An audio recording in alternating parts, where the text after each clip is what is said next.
Willkommen, this is Julia. And this is Shane. And this is Think Plant-Based.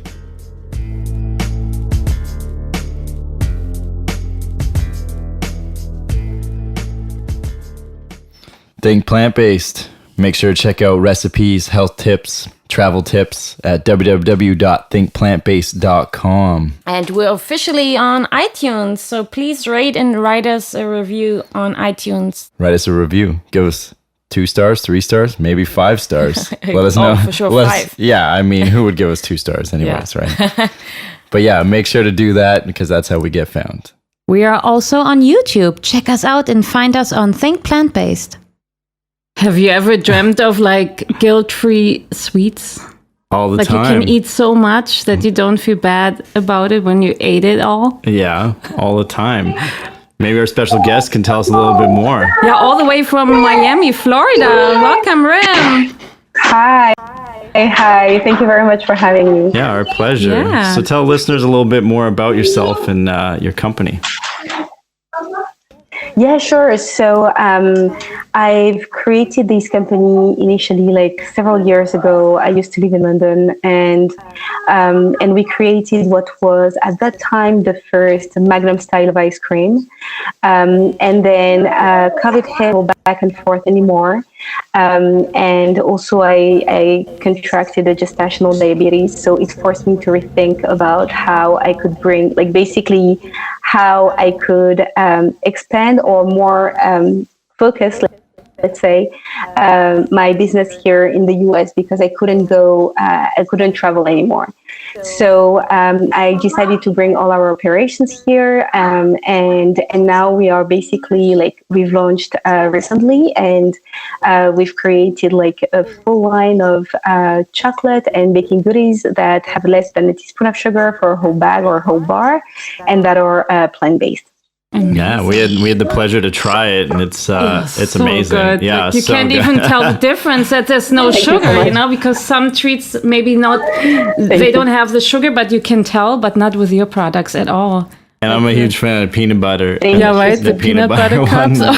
That one was really good for me. Yeah, we tried them in our recipes already. We did like some desserts, right? Like we're gonna do some muffins soon. We had the chocolate drop. Yeah, the chocolate chips. And this is peanut butter chocolate chips too. The peanut butter chocolate chips. Well, not I with could the eat chocolate, the whole bag. Yeah, right. They're so good. So amazing. What inspired you to start this type of company where you go all the way sugar-free?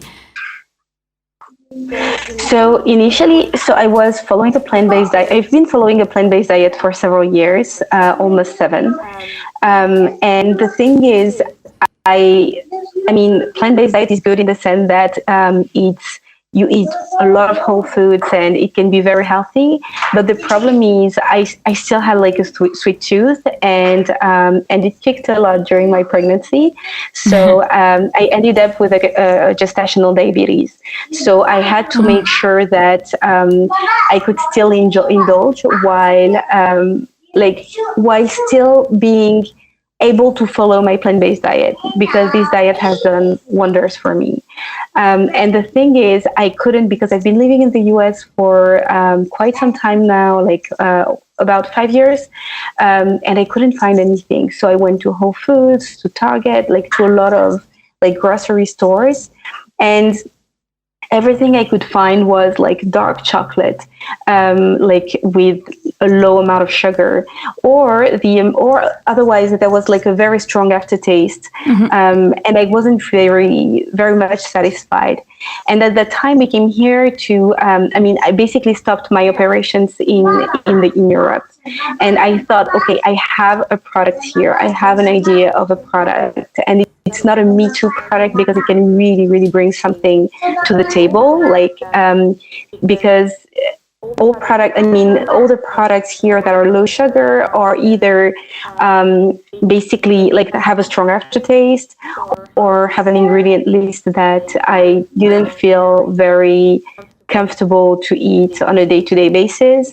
Otherwise, have been created with one. Sorry for the noise. No have been worries. created with one single use. So you can either, for example, eat them straight from the bag, but then they won't melt very well if you do baking, or otherwise the mouthfeel isn't really similar to what chocolate is. So I wanted really to create a product that ticked all the boxes, because I have this food background, and at the same time I follow a plant-based diet, and I didn't want chocolate that was just dark chocolate that is by definition plant-based or vegan.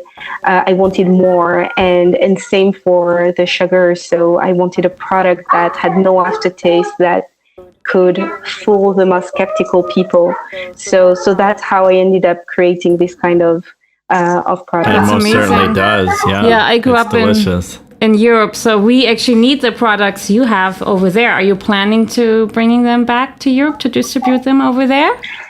Not now. So now it's not part of the plan. I think that the US is a huge market, and there is so much to do right now. So, and I finally found stability in the sense that I used to travel all the time back and forth, and I was exhausted anyway. And now having a child at a young age, she needs me. So it's not something that I can do or want to do anymore, just for my own health. And and I love stability somehow. Of course. So that's it's not part of the plan. Right. And what inspired you to go fully plant-based? I mean, before you started this amazing journey. Yes, so I have a So initially I was born and raised in France. France, as you know, very strong culinary history, and it's very heavy in milk, in cheese, in eggs. So pastry there is everything. A lot of people basically eats these every day. So for me, when I moved to London, I myself still my mom is an amazing cook, so I really wanted to keep practicing what I know. I found there was, because plant-based was not what it is now. So now it's very mainstream. Right. But at the time it wasn't, especially in Europe. Yeah, right. So, exactly. So I wanted basically to create something for me that was delicious initially, and it just started out of a challenge. I wanted to go on a 14-day challenge. I wanted to go dairy-free. Initially, it started as a dairy-free challenge. And after this period, I found that my energy level was better, my skin was better, and I found even my digestion, everything. So I thought, okay, actually it wasn't that difficult, and I wanted to push it a bit further, because the people I knew that were in social media that were talking about plant-based, they absolutely all were amazed by the results of a plant-based diet. So I thought, okay, it's just 2 weeks, let's see. And then I saw amazing results, literally. Just my sleep was so different, my productivity, my, I used to be addicted to this espresso after lunch. I no longer needed it. I felt great for the first time in such a long time. Wow. So I will learn to cook, the French stuff, but veganize them. And that's how I really went into this type of diet, and I really absolutely love it till now. Nice. What's your favorite French vegan dish? Yeah, what's your favorite French dish? So it's very interesting, because we don't have. So France is very. It's very spread out in the sense that, for example, but you have in the south of France, it's very much Mediterranean food. It's not French food. French food doesn't very much exist. It's very inventive food, creative food, but we don't have a French food that people consume like everywhere in France. Like, for example, north will be very heavy in butter. South will be heavy in olive oil, and we all have like very different ways of cooking. So my way of cooking is very, very close to like south of France. This is where I come from, so very Mediterranean. Yeah. But yeah, I would say that if I had like a very quick thing I used to love when I was younger was the omelette, but with an amazing cheese, and my mom would put like some tomatoes, but those very fresh tomatoes, and like it's just the art of celebrating very simple ingredients and making a feast out of them, and that's really how, like, that was my inspiration. But then when you go to Paris, it's a whole different culinary scene. It's still something very, very different. So there is no such French food eat everywhere. Like, for example, in the US, you would say there's I don't know, like maybe the national thing is hamburgers. Yeah, they don't really have a national food, eh? No. Even in Canada, I guess. Well, Poutine, right? Poutine, but we rarely see it on the West Coast. There's a lot of Italian food, right? Sushi. Yeah, I would say it's more Asian inspired, especially on the West Coast, than it would be like poutine or ketchup or something. True. Yeah. The Canadian stereotypes definitely don't come this far sometimes. Yeah, there's a lot of influence. Yeah. Yeah, right. When I think of France, I think of like quiche and croissants. Croissants. Oh, yeah. Yeah, right. That's so good. Actually, quiche is great. Yeah, right. It's so good. Yes. No, yeah, you're right. Like, breakfast is still different. Like it's very like everyone eats the same thing for breakfast. Or almost in French. It's very sweet, the type of breakfast we have. Right. But otherwise, for savory, it very much depends on the... Yeah, interesting. Thanks for sharing that. Yeah. Yeah, we would like to learn more about your approach towards sugar-free baking and what are the benefits, in your opinion? So for me, it after I contracted my gestational diabetes, I met my doctor, and I mean, after giving birth, and they said that I would have to always watch for the amount of sugar I would consume because I'm prone to contracting diabetes. So for me, sugar-free, a sugar-free or no added sugar baking is a necessity. I'm not saying that, so I know that, for example, dates is amazing, but it's more no added sugar because it provides like a texture and everything. And for baking, you can achieve like really good results. For me, I prefer having like I've learned to use stevia, for example. And because stevia can have like a very strong aftertaste, but you need to practice to use it in the right way to remove the aftertaste of stevia. So, and that's what I've learned. So for me, really, like a sugar-free is just like so beneficial for your health. And then now that I do that for living as well, I see a lot of our customers are like people following a keto diet, and the feedback has been that they can even have like sweet stuff on a keto diet, which was something they thought they would never be able to do.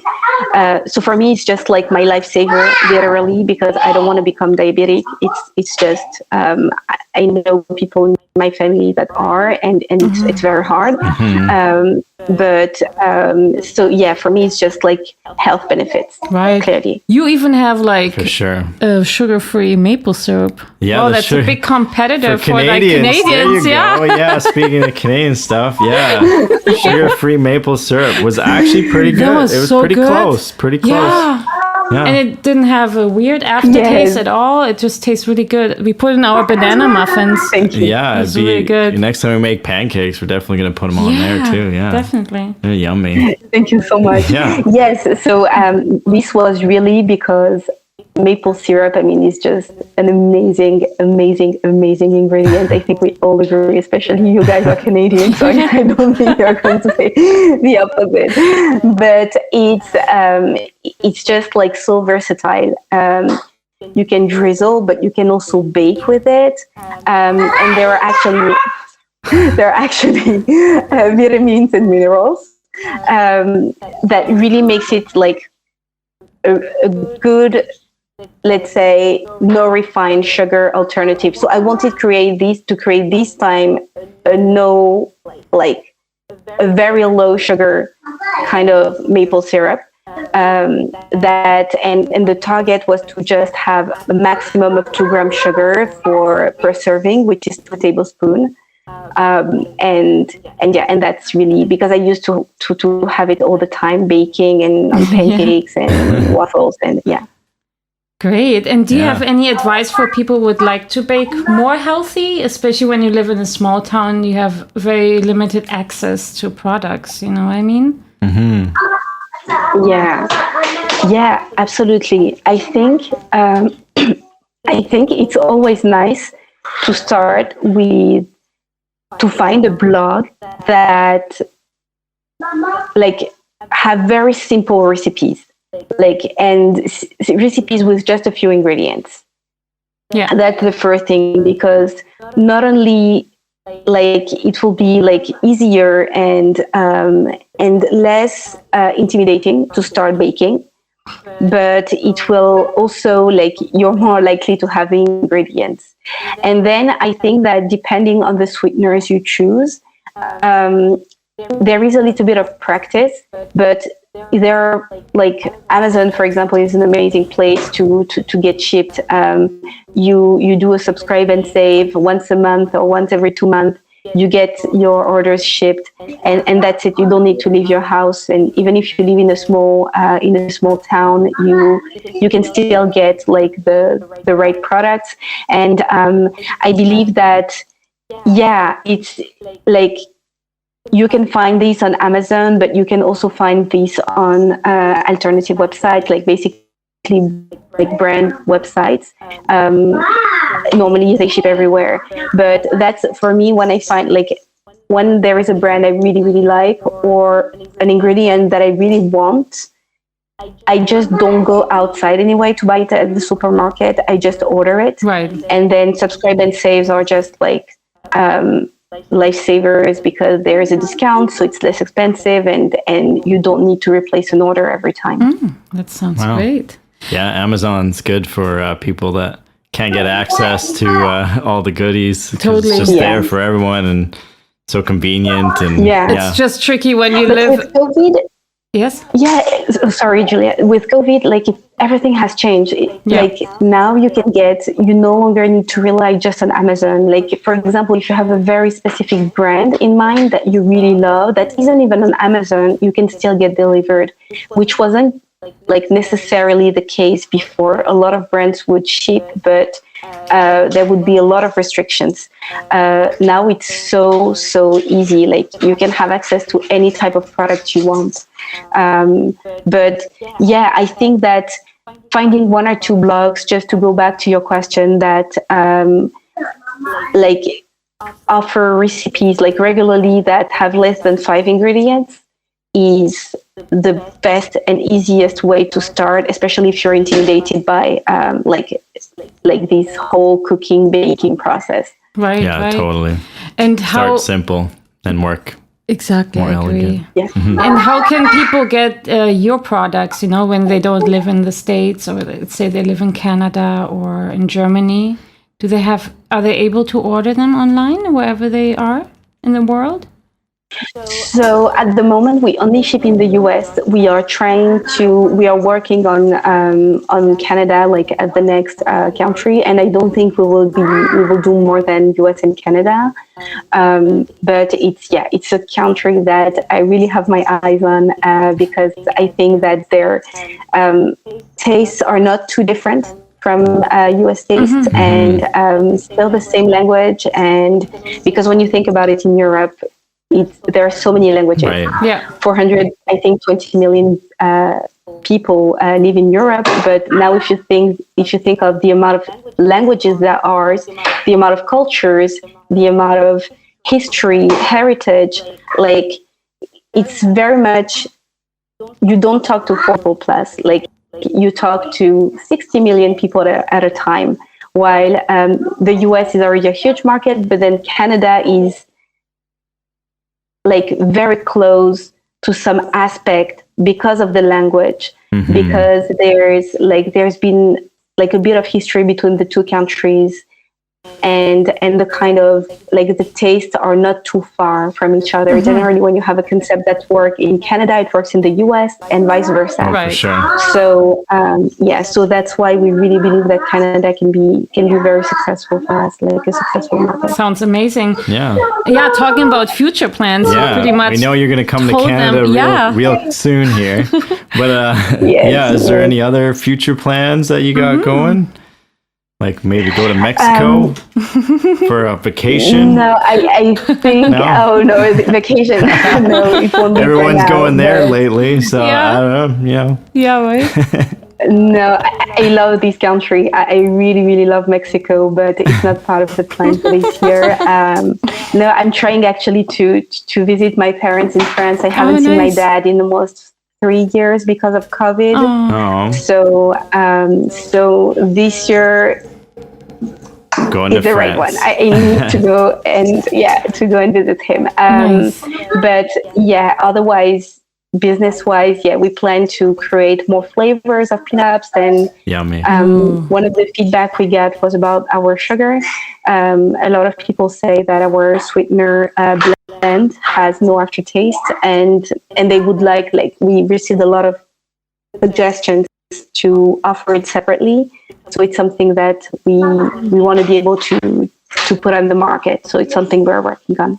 Wow, that sounds amazing. Sounds like you're going to be busy. Yeah. Really busy. Now with things opening up, it's going to be even a higher demand, I feel. Oh, for sure. Yeah.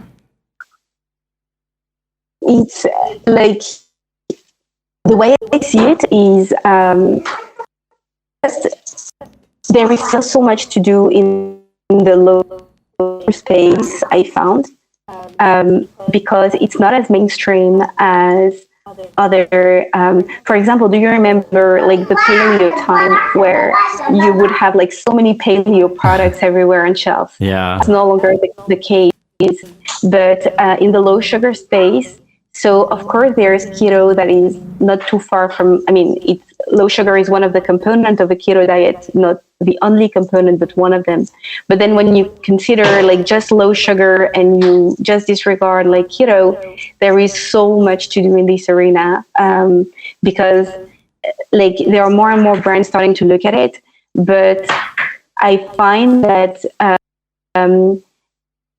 they look at it from a business perspective, not from a consumer perspective.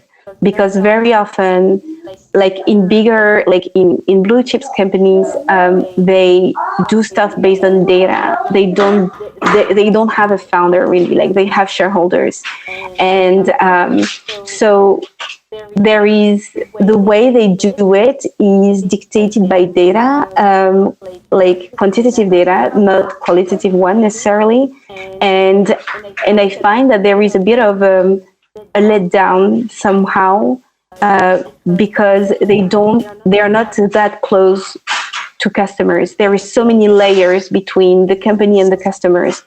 And that's for that reason that we feel there is something to do on our side, because the smaller you are, the more agile you are too. So that's why we're trying to really listen to our customers and then operate. That's amazing. Yeah, that's awesome. So where can the listeners find you, and if they're in the States, where can they pick up your products? Yeah. So at the moment, we just want to sell on our website, because it's more exclusive and everything. So on our website, and it's MiiRO, MiiRO.co.